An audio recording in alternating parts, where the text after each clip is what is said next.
o nosso Deus. Nós vamos, irmãos, iniciar, a partir de hoje, uma série de estudos relacionados ao culto a Deus. E eu vou explicar aos irmãos como que nós vamos proceder e também a razão da nossa metodologia, da nossa escolha para este tema. Os irmãos estão acostumados, né, com a nossa dinâmica de estudos aqui, e nós temos estudado às quintas-feiras o Catecismo Maior de Westminster, e aos domingos nós temos estudado a Confissão de Fé de Westminster. E nós terminamos o capítulo 3 da Confissão de Fé, que trata dos decretos de Deus, da questão da eleição, da predestinação, etc. E nós iniciaríamos agora o capítulo 4, que é o capítulo que trata da criação. Contudo, meus irmãos, num rearranjo, né, ou numa nova formatação aqui didática, nós entendemos que seria muito pertinente para a igreja se nós tratássemos nesse momento deste assunto relativo ao culto a Deus. Então, nós vamos alterar a nossa ordem de exposições e, ao invés de tratarmos do capítulo 4 da Confissão de Fé, nós vamos, então, antecipar o capítulo relativo a culto e vamos tratar nesses próximos domingos, né? Eu acredito que vamos ficar alguns domingos falando a respeito deste tema. Então, eu gostaria, inclusive, de convidar os irmãos para que possam participar ativamente, né, destes estudos, não faltarem à escola dominical, porque eu tenho certeza que nós seremos grandemente abençoados pelo Senhor no estudo deste tema, que é tão importante, tão significativo e, ao mesmo tempo, um tema bastante controverso, né? Porque é um tema que traz aqui muitas dúvidas em relação a modelos, né, de culto, a maneira como as pessoas entendem o que é culto a Deus.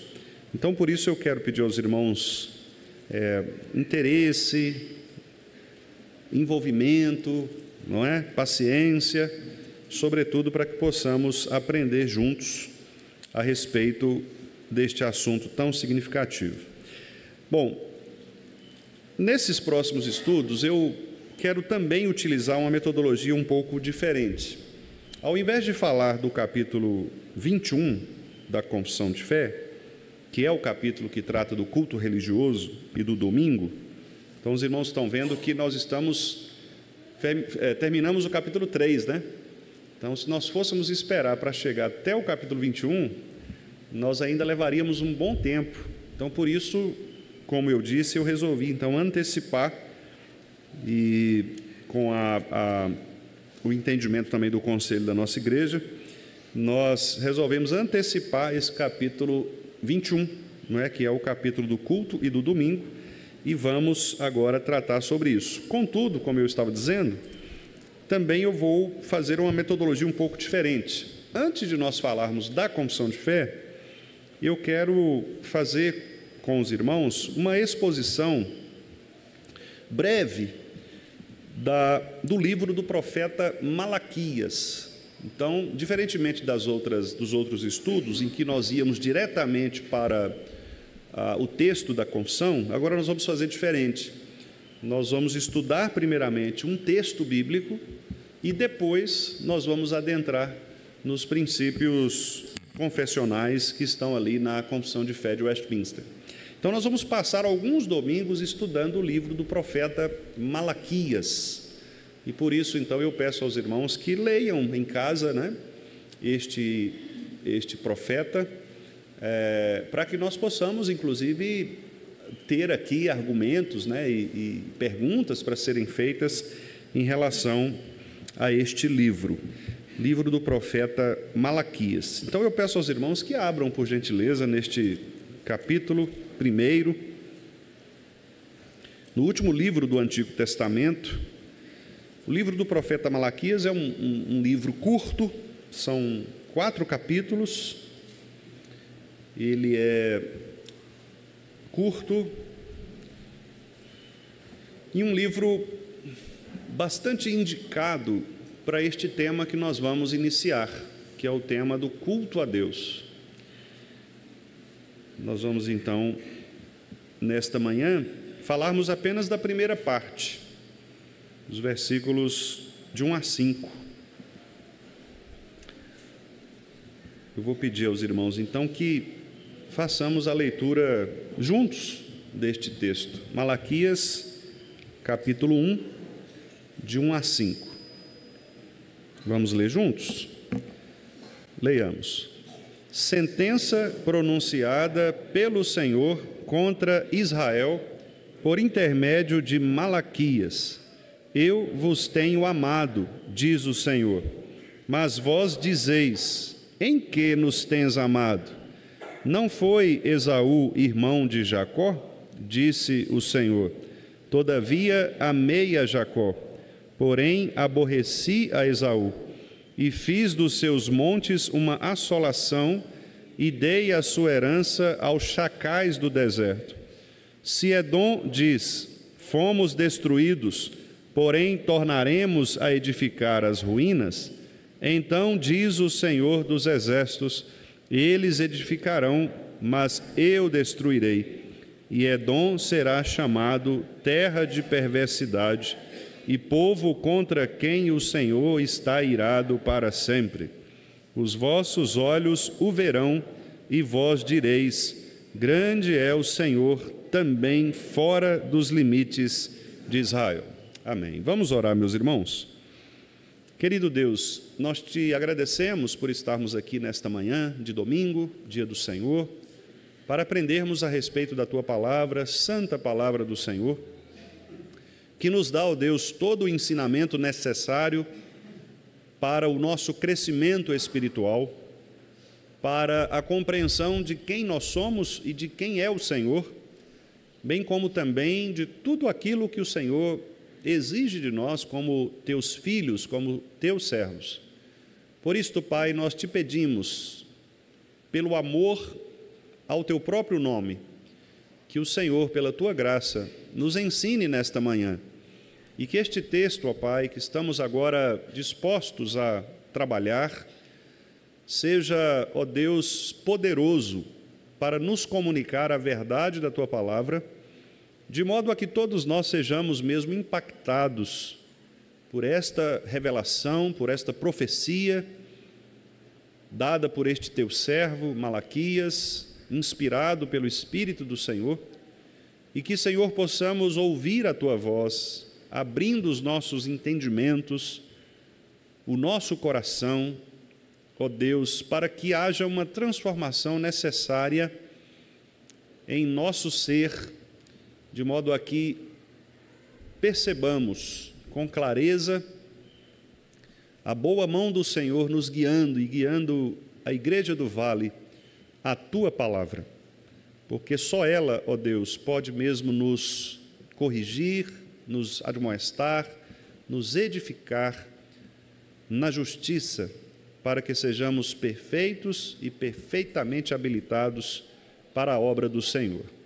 Nós te pedimos esta bênção no nome de Jesus. Amém.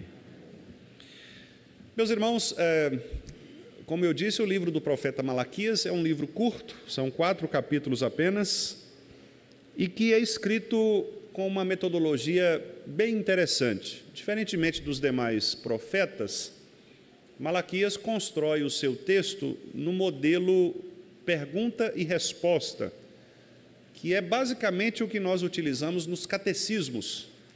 Os catecismos são construídos desta maneira: há uma pergunta e há uma resposta. E o objetivo deste método dialógico de perguntas e respostas é exatamente no objetivo de refletir a respeito de alguma dúvida que se tenha sobre alguma coisa. Quando você estuda os catecismos, você produz uma determinada pergunta, por exemplo, quem Deus é? Esta é uma pergunta que as pessoas e nós costumamos fazer. E o catecismo então responde: Deus é Espírito, etc. A ideia é que, à medida que a pergunta ela é feita, nós somos levados a refletir a respeito das possíveis respostas que nós temos para com estas perguntas. Então, Malaquias, ele constrói o seu texto a partir desta metodologia. Ele apresenta uma pergunta, depois há uma resposta reflexiva para que o povo pudesse pensar a respeito daquilo que eles estavam questionando a respeito de Deus. Como ele é um profeta de Deus, obviamente, todo profeta de Deus abre o seu texto com uma palavra de Deus. Curiosamente, Malaquias também, diferentemente dos demais profetas, ele não usa aquela expressão que é uma expressão comum dos profetas, que é assim diz o Senhor. Quando o profeta usa esta expressão, assim diz o Senhor, o profeta tem o objetivo de trazer primeiramente a instrução de Deus. Há uma compreensão errada de que profecia é sempre algo de prever o futuro, mas a previsão do futuro é uma digamos, é uma parte mínima do ministério profético. De fato, os profetas previam o futuro, mas isto era o mínimo do que eles de fato deveriam fazer. A grande função do profeta era entrar em cena quando a liderança, especialmente dos reis e dos sacerdotes, quando esta liderança falhava. Então, quando o rei ele se corrompia, e logo em seguida os sacerdotes acompanhavam a política daquela nação que também estava corrupta, e ele também se corrompia, Deus então levantava o profeta para denunciar estas corrupções da liderança. O profeta era o último recurso de Deus. Era aquele que se levantava para denunciar os problemas acontecidos naquela nação específica, especialmente no que diz respeito à liderança, seja do rei ou da liderança política do rei ou da liderança religiosa do sacerdote, que eram os dois grandes representantes do povo. De um lado, o rei representava o povo politicamente, administrativamente; de outro lado, o sacerdote representava o povo religiosamente ou espiritualmente. Quando essas duas esferas falhavam, o profeta entrava então como aquele que estava incumbido pelo próprio Deus de denunciar estas corrupções que aconteciam tanto no âmbito administrativo político quanto no âmbito espiritual. Então, esta é a dinâmica profética. O profeta, ele percebe algo errado acontecendo e ele então olha para a liderança e ele percebe que a liderança também está envolvida naquela corrupção, naquele pecado, e que, portanto, não vai ter uma saída a menos que haja um retorno do povo à palavra de Deus. Então o profeta ele se levanta para trazer ao povo a voz de Deus. Por isso, os profetas, em geral, a grande maioria deles, traz no seu texto a expressão assim diz o Senhor. Então a palavra do Senhor era ali o último recurso depois que a liderança política e a liderança religiosa falhavam. O profeta vinha dizendo assim diz o Senhor, para então trazer o juízo de Deus contra aquelas corrupções que estavam acontecendo. No caso do profeta Malaquias, os irmãos devem reparar, nesse primeiro trecho que nós lemos, de que de fato não há o início da profecia como sendo assim diz o Senhor. Pelo contrário, o versículo 1 apresenta uma expressão muito curiosa, que é uma expressão que aqui está traduzida como sentença pronunciada pelo Senhor contra Israel. Os irmãos estão acostumados ao mundo jurídico e os irmãos sabem que quando um juiz ele pronuncia uma sentença, ele dá uma sentença, ou na linguagem jurídica, ele prolata uma sentença, ele está, na verdade, determinando os fins e os meios relativos àquela conduta. Então, o juiz ele passou por todo o processo da verificação dos fatos, né? Ele ouviu as partes, ele ouviu a defesa, ele ouviu primeiramente a acusação, depois ouviu a defesa, ele ouve as testemunhas daquele caso, e depois de ouvir todo esse caso, de dar oportunidade à acusação, à defesa, às testemunhas, ouvir o próprio réu, ele então chega a uma conclusão e ele então prolata esta sentença. E quando o juiz então ele dá uma sentença, esta sentença judicial ela deve ser cumprida. As decisões judiciais elas não devem ser desobedecidas, elas devem ser cumpridas. E você, obviamente, terá o direito de recorrer, mas em cumprimento àquela decisão primeira. Você começa a cumprir a sentença para que depois você recorra dentro dos próprios meios jurídicos e assim, depois de, como dizem os juristas, né, transitado em julgado, ou seja, lá no final, depois de todos os recursos, nos tribunais superiores, então a sentença ela é definitivamente estabelecida e aí não há mais possibilidade de retornar àquele tópico, né, que está sendo levantado como tópico de juízo. Quando Malaquias, então, ele apresenta sentença pronunciada pelo Senhor contra Israel, aqui nós já estamos num processo final de julgamento.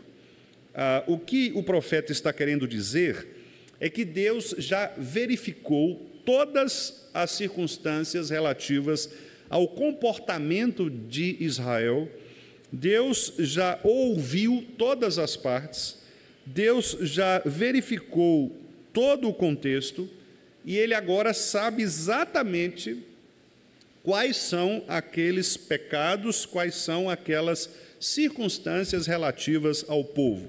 Deus não está aqui em dúvidas com relação ao procedimento destas pessoas. Ele sabe exatamente o que estas pessoas estão fazendo e por isso mesmo ele traz agora uma palavra de juízo. E esta palavra de juízo ela se torna ainda mais pesada, ainda mais justa, porque a expressão que é utilizada é exatamente a expressão de peso. No hebraico, a palavra sentença, ela tem muito a ver com peso. A ideia de um peso que é colocado sobre aquela nação ou sobre aquela pessoa, de modo que ela será, de fato, humilhada ou pressionada por este peso que está sendo colocado sobre ela. Então, a sentença ou o juízo de Deus é, de fato, um peso sobre o povo ou sobre uma pessoa especificamente. Os irmãos vão se lembrar de Davi, lá no Salmo 32, quando Davi diz que Deus pesava dia e noite a sua mão contra ele. Os irmãos se lembram desse texto? Enquanto eu calei os meus pecados, envelheceram-se os meus ossos pelos meus constantes gemidos, porque a tua mão pesava dia e noite sobre mim. Esta expressão, a tua mão pesava, é exatamente esta expressão aqui, a expressão sentença. Ou seja, Deus tem algo a acusar em relação ao comportamento do seu povo, ou de alguém especificamente. Deus está pesando a mão, Deus está descendo com o seu juízo, com a sua justiça, para pressionar o povo a ponto de eles perceberem em que lugar eles estão na relação com Deus. Então, meus amados irmãos, reparem que a profecia de Malaquias é uma profecia pesada, literalmente pesada, porque ela é uma sentença, ela é um peso. E é por isso que ler o profeta Malaquias não é agradável para nós. E talvez vocês possam falar, pastor, mas como assim, né? Como que a Bíblia não é agradável? Agradável no sentido de que o que Malaquias vai fazer aqui, vai apresentar, são acusações de Deus contra o povo, acusações diretas de Deus contra a maneira como o povo estava se relacionando com ele. E é óbvio que quando nós levantamos problemas, não é? Quando nós levantamos acusações contra nós, isto não é agradável. Ninguém gosta de ser acusado, de ser chamado a atenção. Pelo contrário, nós gostamos de ser elogiados, né? Elogiados pelas nossas condutas, pelo nosso comportamento, e de fato é melhor mesmo, é muito mais agradável você receber elogios, aplausos, do que receber reprimendas, né? Do que receber correções. Mas não é o caso desse profeta. Esse profeta, ele está incumbido por Deus de pesar a mão contra o povo.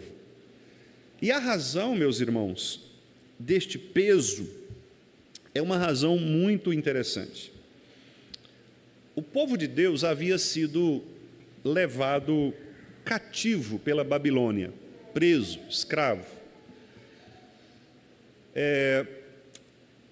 E esta escravidão, este exílio, foi exatamente em razão da desobediência do povo. Esta era uma metodologia que Deus utilizava. Quando o povo se tornava desobediente à lei de Deus, Deus então geralmente utilizava nações ímpias, nações pagãs, para oprimirem o povo, para que o povo pudesse perceber a diferença entre senhores. É mais ou menos assim, olha, o meu pai é um pai extremamente bondoso, mas chega um momento em que eu começo a desprezar esta bondade do meu pai. Eu começo a tratar a bondade do meu pai com ingratidão. Eu começo a desrespeitar as regras do meu pai, porque, sei lá, eu acho que eu já estou emancipado o suficiente, já sou autônomo o suficiente, então eu não preciso mais dar bola para esse coroa, esse velho. E aí, Deus faz o quê? Ele tira o seu pai, então, e te coloca num convívio com pessoas diferentes do seu pai, pessoas que são ímpias, que são más, que são carrascas, que são duras, para que você possa fazer a comparação, a relação entre os dias em que eu vivia sob a liderança do meu pai amoroso e agora os dias que eu tenho vivido debaixo da opressão de um Senhor cruel. Esta é a metodologia de Deus. Os irmãos podem se lembrar facilmente, por exemplo, da parábola do filho pródigo. Foi exatamente esta a metodologia utilizada por Deus ali na construção da parábola.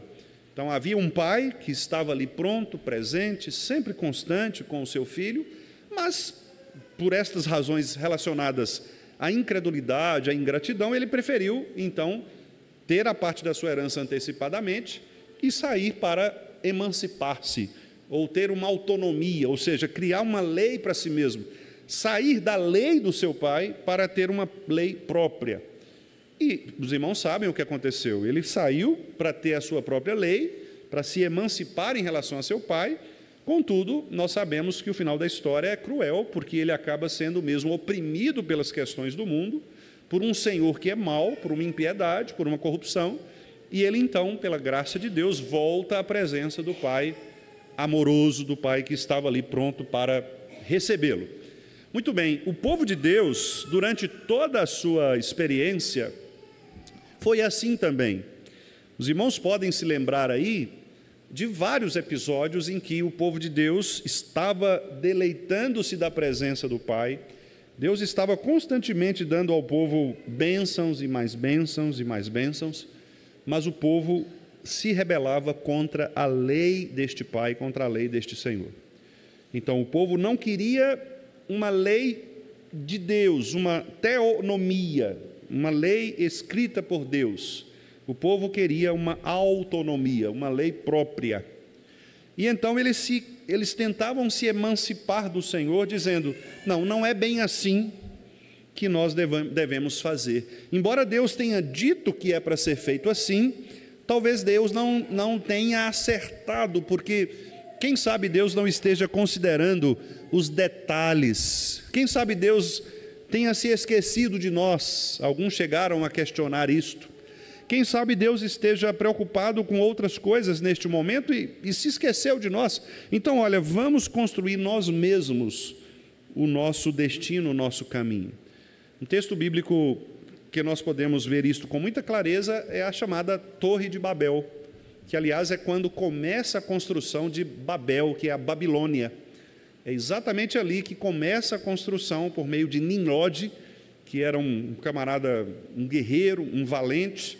Ele não queria se submeter às leis impostas na sua nação naquele momento. Ele se rebelou contra a liderança, se tornou um rebelde do deserto, um guerreiro, e ele então foi incitar o povo a construir sua própria cidade, que ficou conhecida como Babel, ou Babilônia, né? Depois vai ser a grande meretriz, ou aquela que vai se tornar símbolo de impiedade em toda a Escritura, inclusive chegando ao Apocalipse. Tudo começa em Gênesis, não é? Com a construção desta cidade dos homens, para consumar lá no Apocalipse como sendo uma cidade pervertida, como símbolo de corrupção, de perversão, de afastamento de Deus. O que esses homens fizeram lá em Babel? Eles tinham a lei de Deus, mas eles não quiseram obedecer à lei de Deus. Eles acharam que a lei de Deus talvez estivesse ultrapassada, ou que ela fosse muito fora de contexto para a vida que eles estavam tentando estabelecer para si mesmos. Então, o que eles fizeram? Bom, vamos criar nós mesmos a nossa própria cidade. Construamos, vamos expandir os nossos territórios. Estas eram as palavras de ordem lá em Babel. Percebam então, irmãos, que a grande questão aqui está colocada neste aspecto de quem é o nosso Senhor, a quem nós servimos. Nós devemos servir a Deus, o nosso Pai, e nos encaixarmos nas suas regras, ou devemos servir a nós mesmos como senhores da nossa vida? Nós devemos nos submeter às palavras legislativas de Deus, ou devemos nós mesmos criar as nossas regras, criar os nossos princípios, criar o nosso governo? Este é o grande dilema, é o grande problema da Escritura Sagrada. Adão revelou exatamente este problema quando ele foi tentado pela serpente nas palavras da sua própria esposa. Adão tinha dois caminhos: ou ele permanecia na palavra de Deus, que dizia, deste fruto não comerá, ou ele estabelecia uma regra, uma lei para si mesmo, entendendo que a lei de Deus estava ultrapassada, entendendo que a lei de Deus não se aplicava àquela circunstância. Então ele agora cria uma própria lei, uma autonomia, e ele então estabelece um novo padrão, de modo que agora nós temos dois senhores: de um lado Deus, de outro lado o eu. De um lado Deus, de outro lado o eu. Por isso, meus amados irmãos, que o grande problema da humanidade é, de fato, o egocentrismo, que tem sido estudado e colocado pelos estudiosos dessas áreas todas, né, com palavras diferentes, mas tudo gira em torno do problema do eu. Tudo diz respeito ao problema do eu. O ser humano agora, ele assume aparentemente o controle das coisas e ele tenta então se emancipar, se afastar de Deus, que é o seu Senhor. Essa será a nossa luta constante, todos os dias de nossa vida. Será a briga entre eu devo obedecer à lei de Deus ou devo obedecer à minha lei. Este é o nosso problema. Este é o nosso problema. O problema do ser humano é: a quem você obedece? Ao eu ou a Deus? Você segue ao que Deus prescreve ou você serve aquilo que você considera como sendo bom, perfeito e agradável? a minha vontade será sempre colocada em xeque em relação à vontade de Deus. E estas duas coisas, elas vão se conflitar na maioria das vezes, porque o meu eu, ele é corrompido pelo pecado. Então, se eu der ouvidos ao meu eu, sem passar pelo crivo da lei de Deus, certamente eu estarei em lugares muito tenebrosos, que é exatamente o que Provérbios diz, que aquele que entrega-se aos seus próprios entendimentos, que se estriba no seu próprio entendimento, este vai se dar mal, porque a lei própria, a autonomia, o egocentrismo é uma rebelião contra a lei de Deus. Todas as vezes que nós queremos colocar o eu acima da lei de Deus, nós pecamos contra o Senhor e atraímos contra nós a ira de Deus, a sentença de Deus, o juízo de Deus. Foi exatamente isto que aconteceu ao povo de Israel neste período que nós estamos lendo aqui. Eles tinham sido exilados pela Babilônia por causa da sua desobediência, e agora, depois de 70 anos, Deus os havia libertado, e isso está registrado em Neemias e Esdras. Alguns deles, libertados, voltam para Israel, outros preferem não voltar, alguns permanecem na Babilônia, outros permanecem no Egito, e a hipótese dos estudiosos é de que eles não voltaram, alguns deles não voltaram, pelo menos por duas razões. Primeiro, porque eles foram cativados pela cultura babilônica.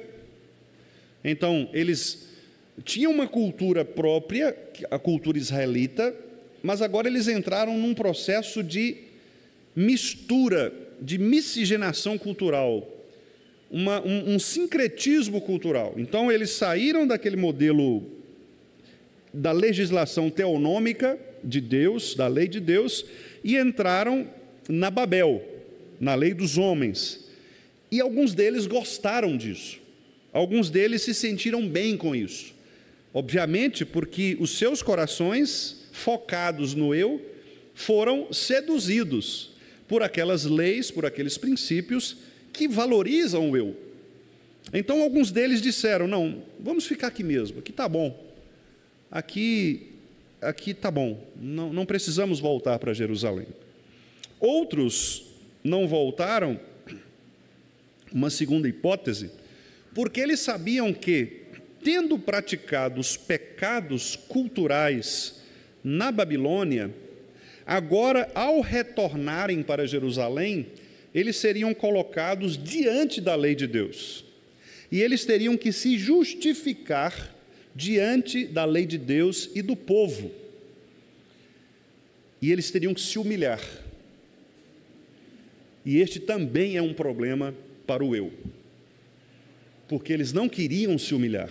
Eles não queriam se arrepender dos pecados que eles tinham praticado durante esses 70 anos na Babilônia e no Império Babilônico em geral. Era um problema. Então, alguns não voltaram porque gostaram mesmo do ambiente secularizado, outros não voltaram por covardia, por medo de terem que enfrentar a lei de Deus e expor os seus pecados, mas alguns voltaram. Os que voltaram numa condição muito ruim. E é exatamente isto que Ageu, Zacarias e Malaquias vão tratar. Quem voltou, irmãos, com um desânimo tão grande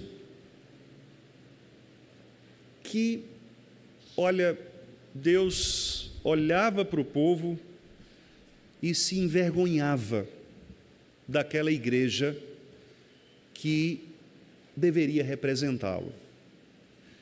Voltou um povo morto, moribundo, um povo que começou a desconfiar, inclusive, da companhia de Deus em relação a eles. Eles começaram a questionar o poder de Deus, eles começaram a questionar as promessas dos profetas, porque eles falaram assim: espera aí, Senhor, espera aí, o Senhor falou que nós teríamos um libertador, esse libertador não apareceu. Malaquias é o último livro do Antigo Testamento, é o último dos profetas. Deus agora vai ficar em silêncio durante 400 anos. Não é pouca coisa, não. O próximo profeta vai ser esse que nós lemos aqui, em Lucas. Quem é ele? João Presbiteriano, ou quer dizer, João Batista, né? João Batista. De Malaquias a João Batista, 400, em média, né? 400 e pouquinho, 400 anos do chamado silêncio de Deus. Então, eles estão aqui no finalzinho, e os profetas, Isaías profetizou 700 anos antes de Cristo, ou seja, 300 anos antes desse período aqui. Imagine você ouvir um profeta falar 300 anos antes. Imagine eu chegar aqui e dizer assim: irmãos, nós vamos reformar a igreja. Aí, os que estão aqui morrem, os filhos vêm, e eu continuo falando: nós vamos reformar a igreja. Aí vai passando, os netos, nós vamos reformar a igreja. Ué, vai chegar uma hora e falar: peraí, pastor, o que foi? O senhor está doido? Porque já tem quantos anos que o senhor está falando disso? E nós não vimos um prego sendo batido. Era esse o sentimento deles. Deus falando assim: ó, eu vou mandar, vou fazer, vocês vão ser prósperos, vocês vão ter uma terra habitável, e nada chegava. Percebe, irmãos? Nada chegava. Então esse povo começou a desistir. Alguns começaram a desistir de Deus, desistir do povo. Esses que ficaram lá na Babilônia, muito provavelmente foram por causa disso, retrocederam, falaram: nós estamos lá em Israel 200 anos, nossas gerações, pai, filho, neto, bisneto, tetraneto, nada acontece, vamos ficar aqui mesmo. Aqui pelo menos tem o povo dança aí, tem umas coisas legais aí para a gente fazer, umas diversões, né? Vamos ficar aqui mesmo. Percebe? Então esse era o contexto. Eles estavam desanimados, desacreditando de Deus, duvidando das promessas de Deus, certo? E eles chegaram a um nível de dúvida tão grande, tão profundo, que eles começaram a tratar Deus com ironia. Porque uma coisa é nós termos dúvidas sinceras, piedosas a respeito de Deus. Isto não é pecado. Por exemplo, os salmistas em algumas vezes diziam assim: Senhor, até quando o Senhor vai ficar distante de mim? Até quando o Senhor vai virar o teu rosto? Eram perguntas sinceras, eram orações sinceras de uma pessoa piedosa que estava de fato sentindo a ausência de Deus em sua vida. É como, por exemplo, você vir para o culto desanimado porque sua vida não está legal. Você vem para o culto e começa a orar, começa a chorar, falando: Senhor, olha, eu estou aqui, mas eu não queria estar aqui. O que está acontecendo comigo? Eu estou aqui, mas eu não estou acreditando no que o pastor está falando, eu não estou querendo cantar com devoção. O que está acontecendo comigo? Isso pode acontecer, irmãos. Isso pode acontecer. A nossa fé, ela tem essas variações. E não é pecado você orar a Deus e questionar a Deus respeitosa e sinceramente quando você percebe que a sua vida não está bem. Não é pecado. Os salmistas fizeram isso, como eu acabei de lhes dizer. Mas uma outra forma de questionar a Deus, e esta sim é pecaminosa, era a forma como este povo aqui estava questionando, de maneira irônica. Ou seja, eles estavam já naquela fase de o pastor pregar e dizer assim: irmãos, Deus é bom para conosco. E alguém lá atrás, ou aqui na frente, né, que os irmãos podem achar que eu estou falando, aqui pode ser que na frente também, né? Alguém na igreja falar assim: bom? Esse pastor, como é que Deus pode ser bom se eu perdi tudo? Como é que Deus pode ser bom se eu acabei de perder o emprego essa semana? O pastor está doido. E começar a procurar outras justificativas que não mais o consolo de Deus para os seus problemas diários. Percebem a diferença? O povo aqui de Malaquias era este povo que questionava a Deus ironicamente. Ou seja, Deus falava, o profeta falava, e o povo fazia, uma expressão que é usada na Bíblia, muxoxo. Sabe o que é isso? É aquela quando você faz assim, né? É o beijinho no ombro, né? Muxoxo, tipo assim, você despreza, né? Irmãos, olha, Deus vai cuidar de vocês, pode ter certeza disso. Nada, pastor. Teve um irmão aqui, um irmão na igreja, que comentou comigo de uma situação que ele viveu. Ele estava procurando emprego, né? E aí ele disse que foi conversar com alguém, pedir conselho, e aí a pessoa falou que ele tinha que trabalhar. Então ele falou assim: não, mas eu estou orando para Deus mandar. Aí ele falou assim: fica aí orando para você ver, para ver se alguma coisa vai dar certo, né? Você quer dizer o seguinte, né? Você não vai procurar, fica orando, que você vai perder tempo orando, né? Quer dizer, é mais ou menos isso, que a pessoa ela trata as coisas de Deus como muxoxo, como desprezo, não é? Fica indo para a igreja para você ver, todo domingo, não vai trabalhar não, para você ver se você não vai, né? É mais ou menos isso, quer dizer, as coisas de Deus passaram a ser desprezadas, passaram na lista de prioridades, as coisas de Deus passaram a ser as últimas. E o que veio primeiro?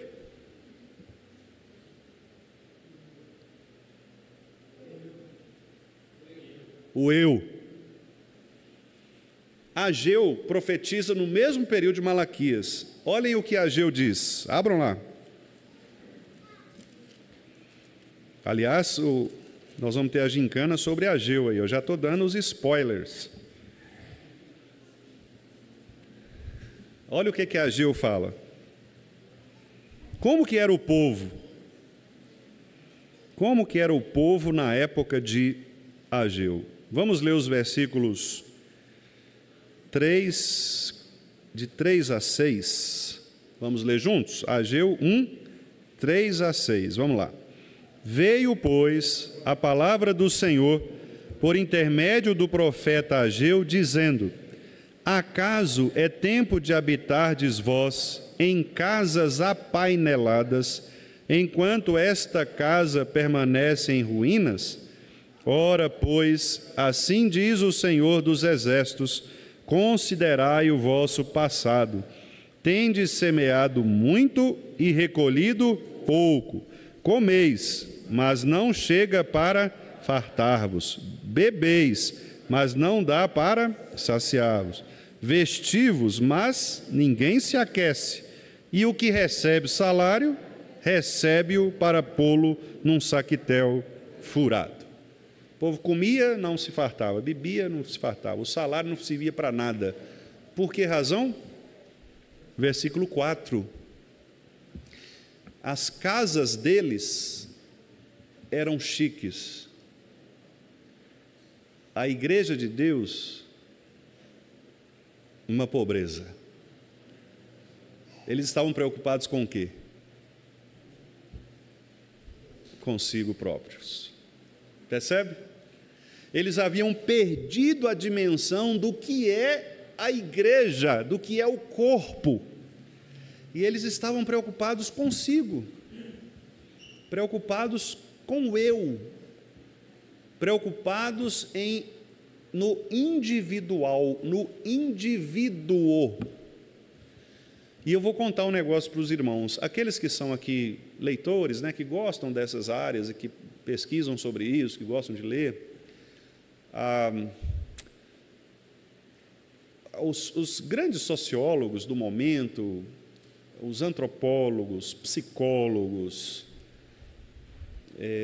filósofos, né, de maneira geral, da nossa geração pós-Segunda Guerra, então, geralmente, os filósofos que estão, sociólogos, psicólogos, essa turma que está aqui depois da metade do século XX, né, você vai encontrar muita coisa, muito bem escrita, denunciando que a principal característica da nossa sociedade contemporânea é o individualismo. É a vida centrada no eu. Este é o grande problema e a grande marca da contemporaneidade. A vida centrada no eu. O que importa para as pessoas agora não é mais uma vida de participação coletiva, mas é uma felicidade interna do eu. O que as pessoas pregam hoje é: busque a felicidade, busque a sua realização. Vocês estão casados, mas não deu certo, o importante é você cuidar de você. Mas a Bíblia fala que o casamento é cuidar do outro. Percebe? Então, nós vivemos uma geração idêntica à geração de Malaquias. Pessoas que estão preocupadas consigo, com as suas realizações, com a sua felicidade. Eu fui naquela igreja, pastor, mas eu não me senti bem. Ah, irmão, não tem problema, vá em outra que você se sinta bem. Mas naquela outra, tem um profeta de Deus que prega fielmente a palavra? Ah, pastor, assim, ele fala, sabe, ele prega, tem umas coisas que eu não concordo, mas eu me sinto tão bem lá. Percebe? O eu. Eu preciso buscar minha felicidade. Eu preciso estar bem, eu preciso me sentir bem. Então, repare, esta é uma característica da contemporaneidade. Isso vem, irmãos, desde lá do iluminismo, tá? Quem gosta aí de história, isso não é novo, não. Isso vem de Adão, né? Mas eu estou falando aqui agora no sentido histórico-filosófico aqui. Vem do iluminismo, quando aquele projeto iluminista, com aquela podridão que foi a Revolução Francesa, uma mentira descarada, porque a Revolução Francesa queria mesmo era tirar Deus do trono, né? E colocar o eu ali. O pessoal da Revolução, o iluminismo, aquele negócio todo, século XVII, XVIII para frente, começou isso aí. O homem colocado no centro, o homem é o dono de tudo, a razão humana deve controlar todas as coisas, o homem agora é o iluminado. Você agora se torna maior ou emancipado quando você não mais ouve regras externas, né? Como Immanuel Kant, por exemplo, escreveu quando ele falou sobre o iluminismo. Ele disse exatamente isso. Ele falou: a maioridade do homem é quando ele deixa de ouvir conselhos externos e ele passa a ouvir sua própria razão, né? Quer dizer, como se o homem fosse o centro de todas as coisas. E isso foi gerando uma cadeia de processos em que Deus foi sendo cada vez mais esquecido e o homem foi sendo colocado no centro. O homem foi sendo elogiado por ser o homem, até que nós chegamos à Segunda Guerra Mundial em que a mentalidade hitleriana, fundamentada em Nietzsche, em Wagner, em outros artistas e filósofos, queria criar o quê? O homem perfeito, o homem sem falhas. Se você nascesse com alguma deformidade, você já estava condenado à câmara de gás.